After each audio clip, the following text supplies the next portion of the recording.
Magandang oras mga kababayan, mga ka-Golden Boy. Merong napakagandang programa pala ngayon si PBBM. Last week lamang ay inumpisahan ito sa Metro Manila. Dito muna mag-umpisa itong tinatawag na Walang Gutom Refuel Projects ni PBBM, kung saan ang bawat pamilya na ah, pwedeng benepisyaryo nito, kasi pinipili naman ang mga mayayaman na hindi nabibigyan ito ang talagang mahihirap lang. Kaya sa buong Pilipinas ito at inuna lamang ang Metro Manila as a pilot ng programang Walang Gutom Refuel Projects ni PBBM. 3,000 pesos pandagdag na yan sa ating lamesa mga kababayan. Kaya ito ang video atin panoorin courtesy ng RTVM TV. Every field table, every child is eating in peace. That's not just hope, that's the heartbeat of a nation rising together. Welcome back to Thomas on Air. Under Bagong Pilipinas, hope is now made real through the program Walang Gutom Refuel Project, a concrete step to make sure that no Filipino goes to sleep hungry, and this is News in Focus. Okay, so ano nga ba itong Walang Gutom Fuel Projects with PBBM? Well, mga kababayan, ako'y nagtataka bakit itong Asian Development Bank or ADB of Singapore ay palaging tumutulong sa Pilipinas. Dito libre lang Through DSWD ay nagbigay ng tulong ang Asian Development Bank of Singapore sa DSWD sa pamamahala nila para ang DSWD ang mag-check kung ang mga benepisyaryo ay legit na talagang mahihirap at kinukulang sa buhay. Kaya ito'y para sa ating mga kababayan na nasa laylayan ng lipunan, hindi ito para sa mga mayayaman. Ito ang 3,000 pesos pandagdag na sa budget natin sa pagkain sa lamesa.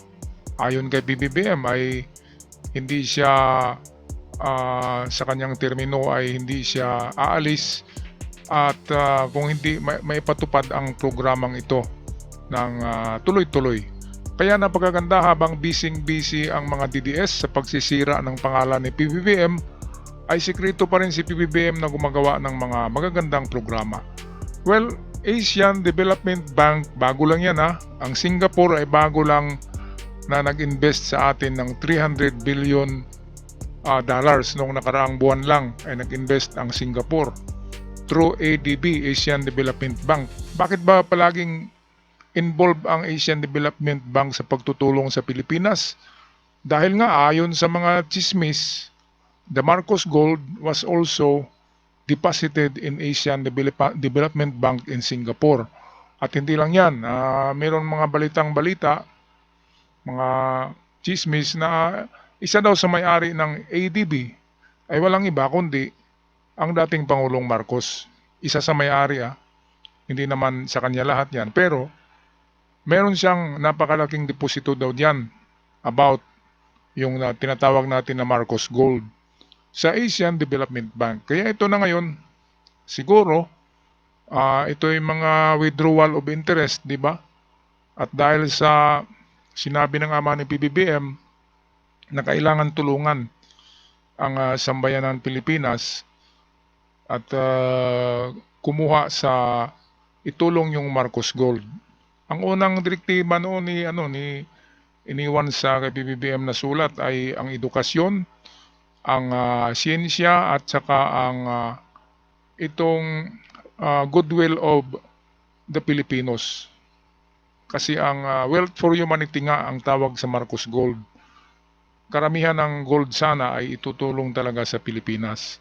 At kunti lang doon ay mapunta sa may-ari at benepisyaryo, walang iba kundi si PBBM ng mga Marcos Gold. Kaya ito ang ating pinagtataka, Asian Development Bank, libre lang yan Talagang binigayan sa DSWD na pamamahala, 3,000 pesos bawat bahay. At tuloy-tuloy yan tuloy-tuloy basta si PBBM pang uupo, tuloy-tuloy yan. Kasi malaking utang ang ADB, utang na loob, utang na ginto. Malaking utang ang Asian Development Bank sa mga Marcos dahil doon nga nilagay yung malaking deposito. Ayon yan sa mga nasagap natin ng mga chismis noon, mga kababayan. Kaya hindi lang yan 2024 of November to December ay nag-invest ng napakalaking yung mayayamang bansa sa Europa, kung saan nakalagay din yung Marcos Gold. Switzerland, Denmark at Netherlands ay naglagay ng overall nasa 4 trillion pesos na investment noong nakaraang taon. At bakit ang Switzerland ay gumastos ng napakalaki? Yun yung vlog natin kahapon, kagabi. Dahil nga, may chismis na yan ay secret withdrawal or interest ng mga deposito ng Marcos doon sa The Swiss Bank. At ini-invest sa atin sa Pilipinas para ang kagandahan yan kapag natapos yung mga projects na tinatawag na Green Lane System or Green Lane Projects. Yun ay about energy, mga renewable energy sources, hydro energy, solar at ano pa ba yung isa? Tatlo yan eh. Hydro sa tubig, solar, wind pala, wind yung pangatlo. So yun yung ginagastusan ng the Netherlands, Denmark at Switzerland ng napakalaking investment sa Pilipinas. Ang maganda niyan, maraming Pilipino ang makapagtrabaho sa mga proyekto na yan. Okay, kaya itong Walang Gutom refuel projects by PBBM ay nangunguna muna ito sa Metro Manila. Binigyan muna ng sample ang Metro Manila, mga kababayan. At kung magandang takbo nito, tuloy-tuloy na ito sa buong Pilipinas. So patuloy tayo sa video courtesy sa atin ng RTBM TV at ni Thomas on Air channel. Refuel isn't just a program, it's a movement, a living proof of the government's bold commitment to end hunger through a system that's modern, transparent, and truly targeted to those who need it most. Through the Electronic Benefit Transfer or EBT, beneficiary families receive 3,000 pesos in digital food assistance every month. The card can be used directly at local markets and convenience stores. No middlemen and fully dedicated to their essential needs. Under the leadership of President Bongbong Marcos, the Walang Gutom Refuel Project has become a key part of the Bagong Pilipinas vision, one that places dignity and people's welfare at the heart of every policy. Alright, so maganda dito mga kababayan ay card na pala ito, electronic card na i-issue sa mga legit na mga mahihirap nating kababayan. Ang card ay may marka na ADB, Asian Development Bank. Kaya anong nasa isip nyo? Bakit Asian Development Bank lang? Bakit walang collaboration with other banks? Bakit ganon, di ba? Asian Development Bank eh. Sa mga nakakaalam ng Marcos Gold, alam nyo yan na malaki ang deposito ni PBB, ni Mignat, ni FM, ni Apulacay sa Singapore, at ang bangko na pinaglagyan ay ang the Asian Development Bank of Singapore, mga kababayan. Kaya ito, nakikita ko ay bakit nga ba nagbibigay ang Asian Development? Ang laki-laki niyan eh. Kasi ilang populasyon tayo sa Pilipinas, sabihin natin kalahati ay mahihirap. So ano tayo, 112 o 113 million. Kalahati niyan ay sabihin natin sabihin na natin ay 50 million kalahati ay mahihirap o 55 million. So 55 million bawat buwan bibigyan mo ng 3,000, di ba? Magkano na ang gastos ng Asian Development Bank? Napakalaki na. So kahit 50 million yung mahihirap times 3, so 150 million. Buwan-buwan ang gasto ng buwan-buwan yun na walang katapusan yan hanggang si PBBM ang namumuno. Ay nandyan ang Asian Development Bank para magbigay ng ganyang tulong. 3,000 bawat bahay na mahihirap. So buwan-buwan ay gumagastos ang bangko ng 150 million. Napakalaki na yan Sino bang gagong bangko ang gagastos ng ganyan na magbibigay lang? Tamang-tama talaga ang ating hinala na malaki ang deposito ng mga Marcos sa Asian Development Bank at ang interest niyan ay siguro sumubra pa sa 150 million bawat buwan. Kaya, ayan, pinamimigay na lang sa talagang nagugutom nating mga kababayan. Okay, balik tayo dito sa video. Courtesy ng RTBM through Thomas On Air channel. During the Kumustahan sa Malate event, President Bongbong Marcos emphasized, Titiyakin namin na may sapat na pagkain at bukod pa ron ay titiyakin natin na tama po ang kinakain po ninyo para balansyado po ang tinatawag na balanced diet. Magawa natin na pag-alis ko bilang Pangulo ay wala nang gutom na Pilipino. every table must have food. Every family must have hope. For many families, this food assistance is more than just numbers on a card. It's the beginning of change, from hunger to hope. Araw-araw naman po talaga na problema yung pagkain. Kasi po yung minsan po nag-short. Minsan po 2 beses di na kami nakakapag-amusal. Ganun. Mahilig lang ako sa gulay, masustansya, yung mga prutas, yung manok baboy, bigas. Importante sa amin bigas. Si Presidente po, tuloy-tuloy lang po ang laban niya para matulungan na mahihirap. The program also provides nutrition, education, and simple livelihood training, helping families become more self-sufficient and build food security from within their own homes. The success of Walang Gutom Refuel stands on collaboration, a shared effort between the government, social agencies, and international partners.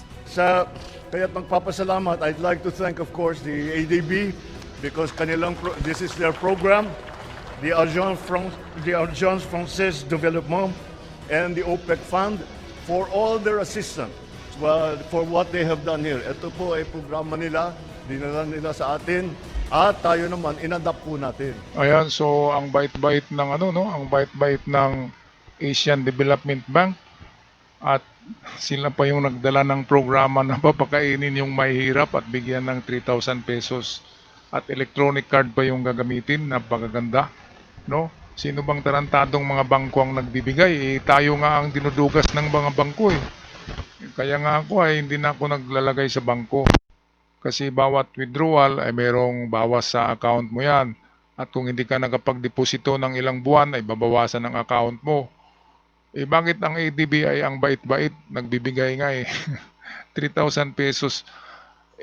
Sabi ko na nga ba, kahit hatiin natin ang populasyon na 112 million Pilipinos, kalahati niyan ay mahihirap.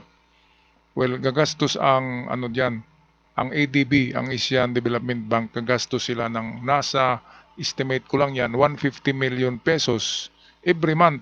Ibibigay sa DSWD at magkapira ang DSWD ha, kaya taga DSWD ay klaruhin nyo yung pag-legitimize ng mga bibigyan ng electronic cards. Kasi baka naman mapunta na naman sa mga bulsa nyo yan kasi malaking pera yan eh. 150 million yan eh, baka ang i-release nyo ay 50 million lang eh. 'Di ba? So, lang diyan, trabaho lang at tulong sa ating mamamayan. Okay, kaya ito, hindi aalis si PBBM sa Pilipinas eh. Hindi siya bibitiw sa pagkapangulo kung hindi maitupad itong mga pinangako niya at pinangako ng kanyang ama. Noon pa yan na ang Marcos Gold ay itutulong talaga sa Pilipinas. Kaya hindi yan, sabi ko, hindi yan ibibigay ang Marcos Gold na pera at ginto ang ibibigay sa mga tao. Sabi nung iba ay bawat pamilya daw ay isang barita. Hindi pwedeng ganun. Ilang barita lang naman yung Marcos Gold, di ba? Hindi ata umabot ng 1 million gold bars ang Marcos Gold eh. Kahit nga yung laman ng Bank of England ay 4,000 gold bars lang ang laman eh. Kaya yung Marcos Gold nasa ganun din yun, nasa 4,000 lang na gold bars. At hindi yun kakasya sa bawat pamilya bigyan mo ng isang gold bar. Hindi pwede yun. Kaya ang maganda ay ilagay sa mga investment ang tubo nun or katulad nito na itutulong ng electronic cards na makapag-withdraw ang bawat pamilya kada buwan ng 3,000 pesos pambili ng mga gulay, itlog at iba pang mga masustansyang pandagdag na ulam sa ating lamesa. Okay, napakaganda no? Napakaganda talaga. Bilib ako kay PBBM. Okay, balik tayo kay Thomas On Air. Video courtesy sa atin ng RTVM TV. The partnership between DSWD and the Asian Development Bank or ADB ensures that the distribution of aid is fair, transparent, and sustainable. Proof that with trust and collaboration, real change isn't just promised, it's delivered to the people. Refuel isn't just about food. It's about dignity, health, and future. About a nation that refuses to leave anyone behind. Ipaalala ko sa ating mga kababayan, ito po yung ating tinatawag na walang gutom program. Ang bago rito po ay hindi lamang natin iniintindi yung ating yung food supply, ika nga, yung kakulangan ng pagkain. Ngunit bukod pa ron, titiyakin namin na may sapat na pagkain at bukod pa ron ay titiyakin natin na tama po ang kinakain po ninyo para balansyado po ang tinatawag na balanced diet. Meron tayong mga bigas, mais, para naman meron tayong sinusunog, meron tayong protein na tinatawag, isda, at saka karne, at siyempre gulay. Para naman maging healthy, para kompleto po ang diet ninyo. Hindi na po maaari na isang bandehadong kanin tapos isang pirasong sardinas.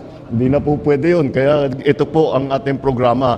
Ay patuloy po natin at ating ginagawa. Ito ay nasa walang gutom program. Dahil po, kung maalala ninyo, nung bago akong upo, tinanong sa akin, ano ang pangarap ko sa aking termino bilang presidente? Ay ang sagot ko, sana naman magawa natin na pag-alis ko bilang Pangulo ay wala nang gutom na Pilipino. Kaya po may mga programa tayong ganito. Ayan, so napaluha naman ako diyan sa sinabi na PBBM na sa pag-alis niya ay walang gutom na Pilipino. Grabe no? Grabe mga kababayan, it's very heart touching na salita ni PBBM, walang gutom na Pilipino. Sana naman lahat ng mga kababayan natin na talagang mahirap, yung totoong mahirap ay mabigyan ng electronic cards ng ADB through DSWD. Kaya i-check nyo na dyan sa barangay nyo, mga kababayan, sa mga mahirap dyan, kung kailan i-distribute yung o kailan yung registration ng mga pangalan na mabigyan ng electronic cards ng Asian Development Bank. 3,000 bawat buwan yan ay panggasolina na yan sa yung may mga sasakyan, sa mga motor, di ba?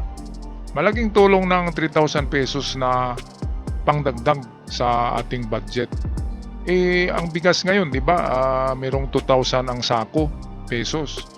Sobra na, di ba? Makabili ka na isang sakong bigas plus merong sobrang kunti, and then trabaho ka rin ng kunti-kunti pandagdag, makakain ng wasto at eksakto ang pamilya, di ba mga kababayan? At para sa mga mahihirap lang to hindi kasama dito ang mayayaman. Baka ang DSWD baka ilista na naman nila yung kanilang mga kamag-anak na mayroong mga trabaho. Hindi ganoon. Dapat check nyo talaga na mga mahirap lang ang mabigyan yan, at hindi yung mga kababayan natin na merong mga magagandang trabaho. Alright, so kung magpapaalam na, pag-comment na lang sa masasabi nyo dito, at huwag kalimutan mag-subscribe sa ating channel sa mga bago pa lamang. Hanggang sa muli, God bless the Philippines.